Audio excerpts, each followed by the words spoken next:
in our classroom, getting the work ready for you today. So today is March 17th, 2020. And as you know, it's St. Patrick's Day. So I'm wearing my green, and you have some good news because you get free dress today. So wear whatever green you want. Anything can be your pajamas or your superhero costume, but just make sure it's green, okay? And don't try to pinch me through the screen. Now, I know this is really weird working at home and all. It's really weird for me being here with nobody. You know, sometimes I say I wanted to be quiet, but not this quiet.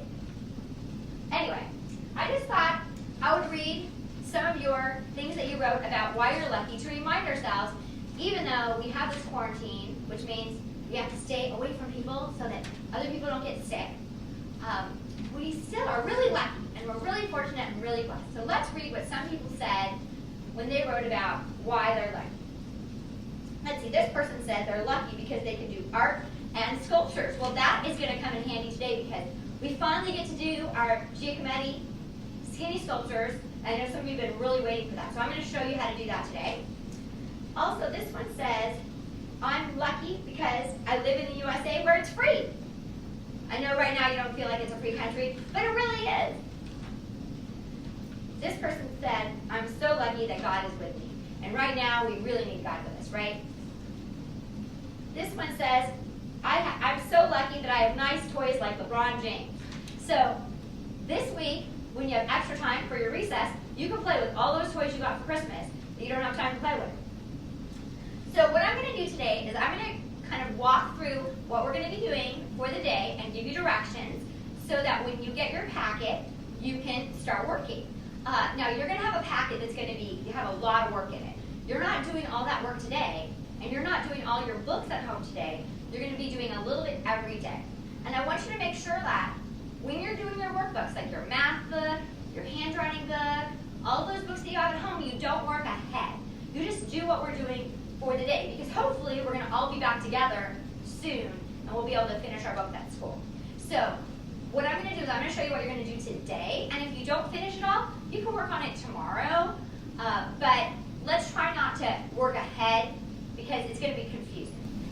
So one thing that's in your Tuesday envelope is your science report.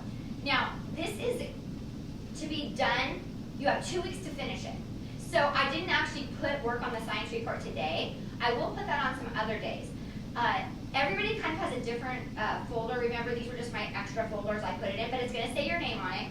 I have put your report. By the way, everybody did an excellent job on their research. So everybody got a good grade on that. I have your research in here, and I've put all the pages that you need to do in here.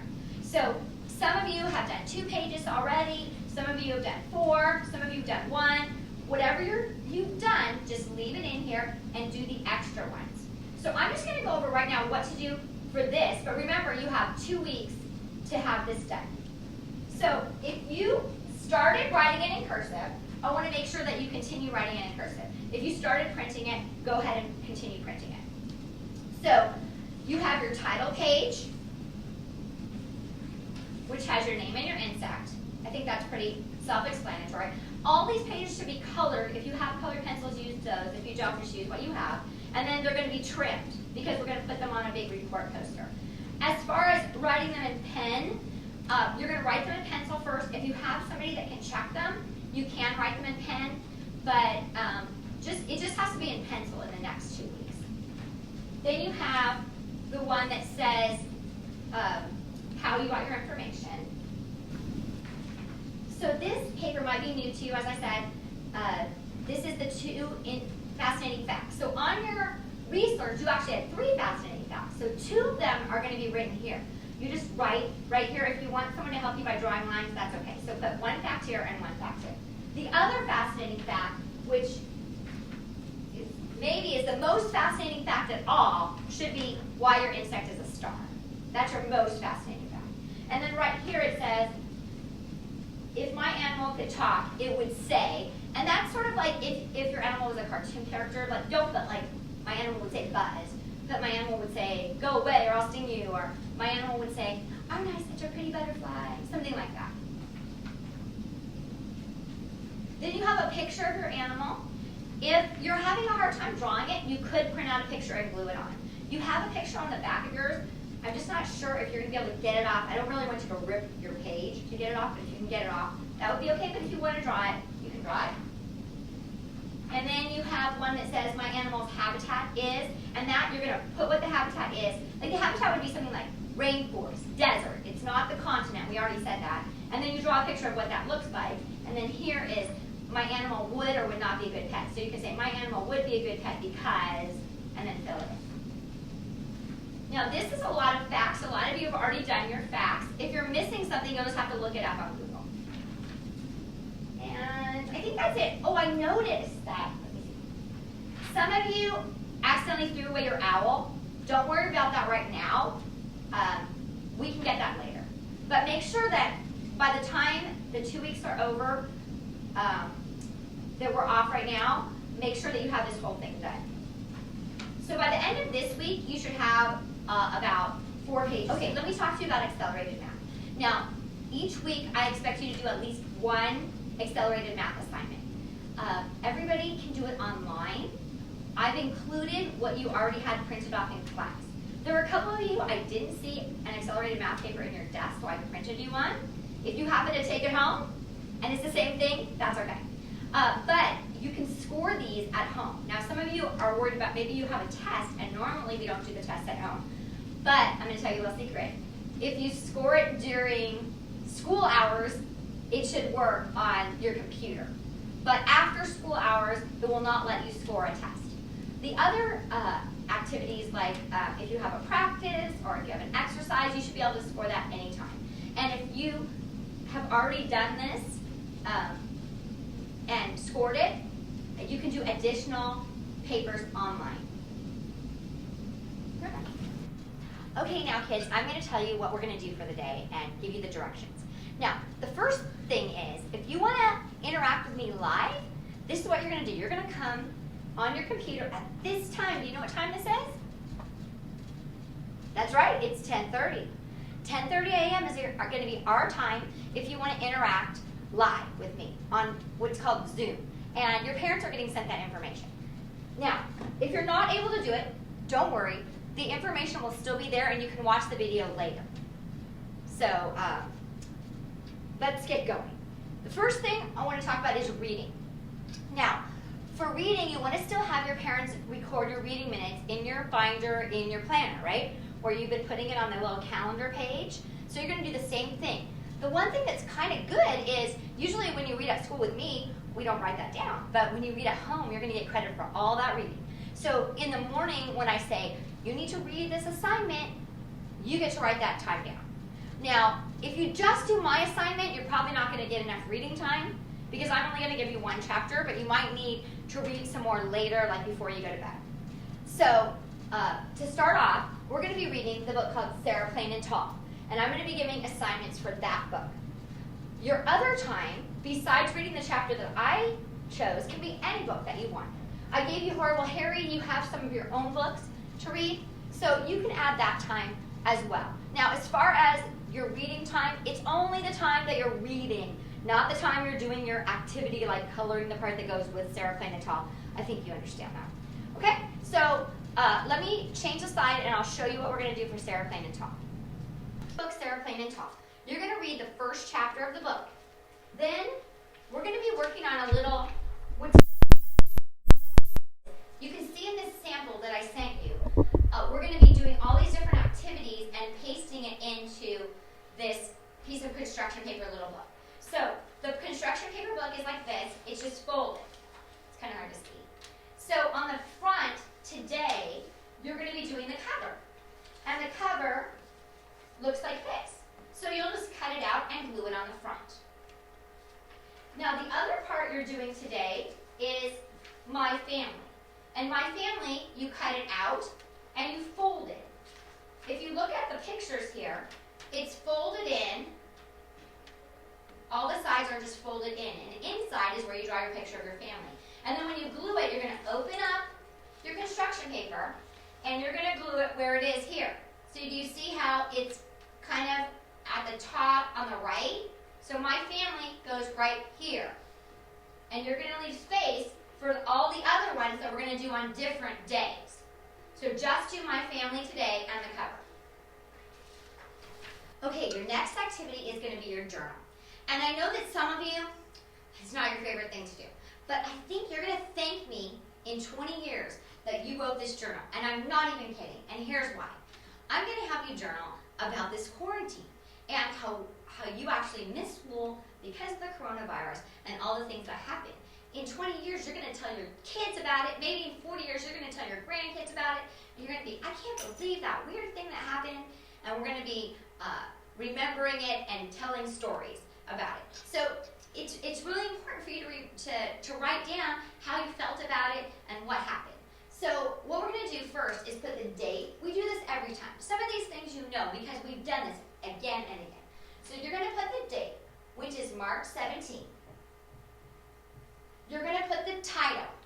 And you can put staying home, you can put quarantine, you can put coronavirus, you can put whatever you want as your title. But you want to capitalize first, last, and important words.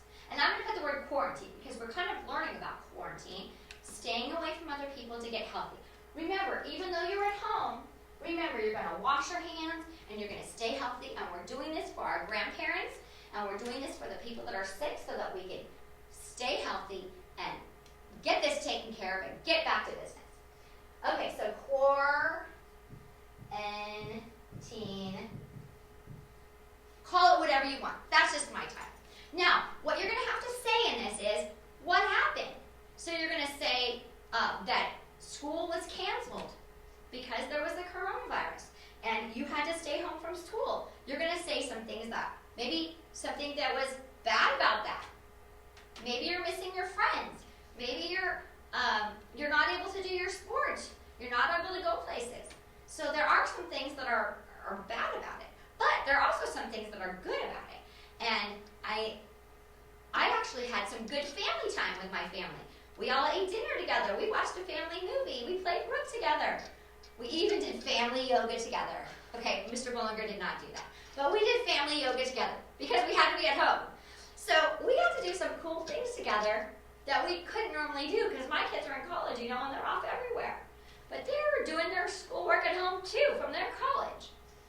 Anyway, there's probably some good things too. So you're going to write what happened, like how you feel about it, and something good, something bad. It doesn't have to be super, super long. And then you're going to draw but you have this page, and then you have one other page if you need it. And then you're going to draw a picture of you and your family and something that you're doing at home. And then at the end, maybe we can write again and see how it's different. All right? All right, the next thing on your list is recess. Now, this is an optional activity. You don't have to have recess if you don't want recess, but I think you all do. Now, it's really important that during your time off, you remember, this is not vacation. We still have work to do. And if you sit in front of your devices all day, your brain is not going to grow and your body's going to get weak. So you need to be moving around and doing things. So I know that it's raining, at least right now when I'm making this video. So I heard there's going to be a lot of rain this week. So the activity I gave you to do is an indoor activity. We'll get to some outdoor activities later. But today, what I'd like you to do is build something. Now, in indoor recess, we've been using Legos and Lincoln Logs and these weird sculpture things that we don't know the name of. You can use any of those items, or if you don't have anything to build with, you can use toothpicks. I had some leftover boxes that I was going to throw away, something like that you could build with. I just want you to build something out of anything you already have at home. You're not allowed to go out and buy anything. You need to use something that you have at home. And if you build something, I want you to take a picture of it and send it to me. Now, you don't have to, but I think it would be kind of cool if you did. Now, there's one important thing that's in bold letters. You must clean it up because we need to really help out our parents while we're at home. This is kind of stressful for everybody, even the grown-ups. So you need to make sure that you really help your parents and clean up when you're done. If you need to turn on the clean up song, or you need a picture of Mrs. Bollinger singing the Barney song, do that, but make sure you clean it up when you're done. Now, we're going to get to math. If we were all here, we would all be voting on what's the healthiest dinner. And since we're not all here, I gave you the answers already because you probably don't have 10 people that you can ask at your house. So I know chicken and broccoli was healthy. So I said that that was 5. I know that some people just really like pizza, so they're just going to say that pizza's healthy. And that's going to be 2. Spaghetti, same thing, 2. And it's off the picture, but it does say cookies and milk. And I know that if I were in class, some smart aleck kid would say that cookies and milk was healthy. So I just put 1 for cookies and milk. Now, to make our bar graph, remember, we color in a box for each answer. So for chicken and broccoli, we color in 5 boxes. And you're going to do it neater. And then for pizza, it's going to be 2. And I'm just doing it really fast. Make sure you're doing it neatly, maybe even trace it and color it in all the way. You can use different colors if you want, or you can just use your pencil. Okay, so once you have that done, we're going to start going over some questions about these bar graphs, and that's where it gets a little tricky.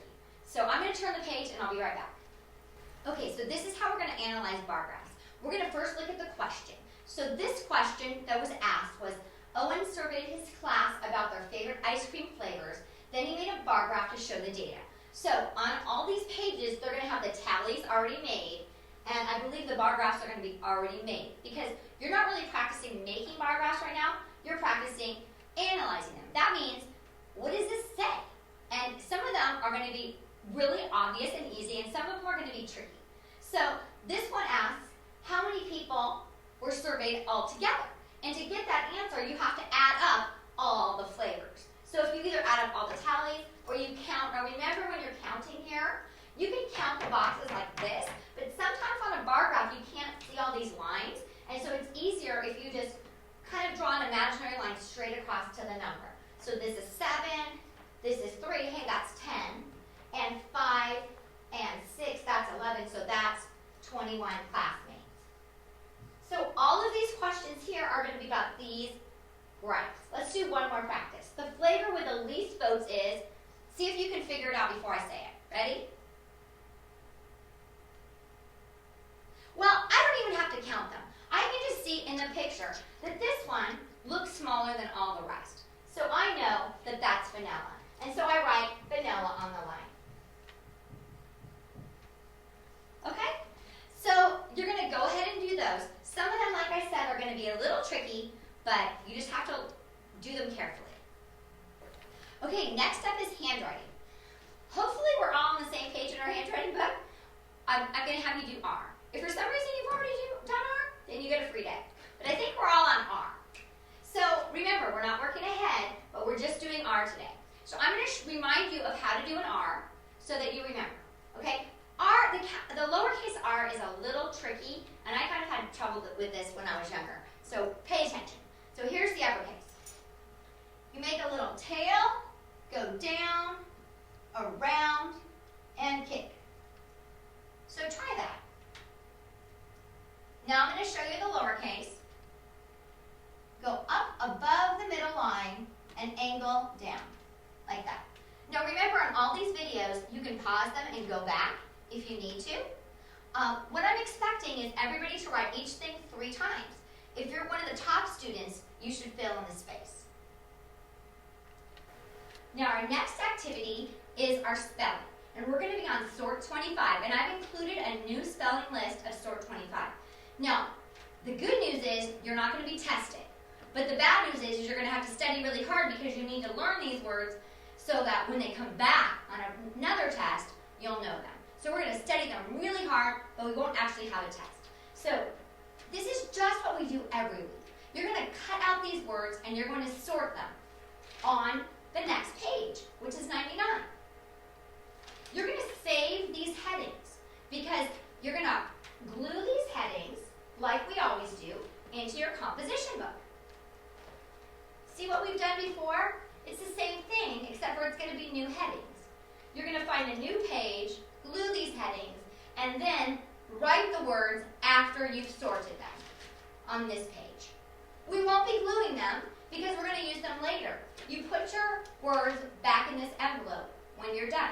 Now remember, if for some reason you had some words in here already, get rid of those words. We don't need them. And then tomorrow, we'll be using them again. Go. Now, the moment you've been waiting for. We finally get to the Giacometti Sculpture. Now, I've attached a video, so if you want to watch this again, there's a person who's doing this video and explaining it, but I'm going to show you quickly. Now, you need a ruler and a pen. Now, if you don't have a ruler, just something straight. Now, in the video, it's going to tell you to measure. You can measure or you can just eyeball it, but measuring it would be good. I'm just going to eyeball it, though. So you're going to draw a line here in the middle, and you're going to draw 2 lines in the top. It says to measure like a third of the way at the top. So if this is 12 inches, a third would be 4 inches, 4 inches, 4 inches. If this is 12 inches, which I'm giving you some foil in your envelope, which is folded, so unfold the foil, and it should be about 12 inches. So the middle here would be 6. So you draw the lines, and then you're going to make your person. So you're going to cut here, and these are going to be the 2 legs, and I'm going to turn it around. You're going to cut here, and this is going to be head and arms. Okay, so what you're going to do is you're going to kind of pinch it in.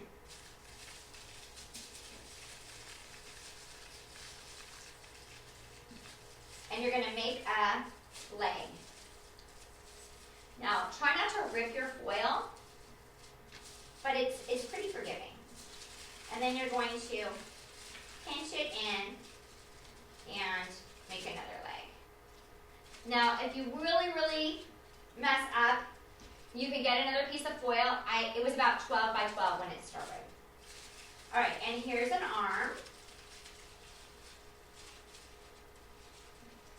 And here's your other arm.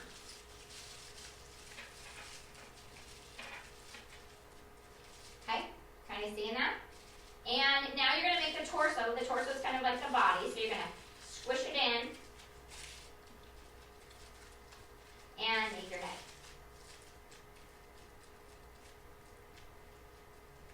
Now, to make it look good, you're actually going to have to to make it look good, you're going to have to squeeze it in and so now you're going to make your figure doing something. Like I made mine like a little ballerina. If you have some extra foil at home, you can add something to it, and then you just stand it up with the clay I've included. I would write here, Mrs. Bullinger, and I would put Ballerina Girl because that's my title. Okay, we're done for today. I'll see you again tomorrow.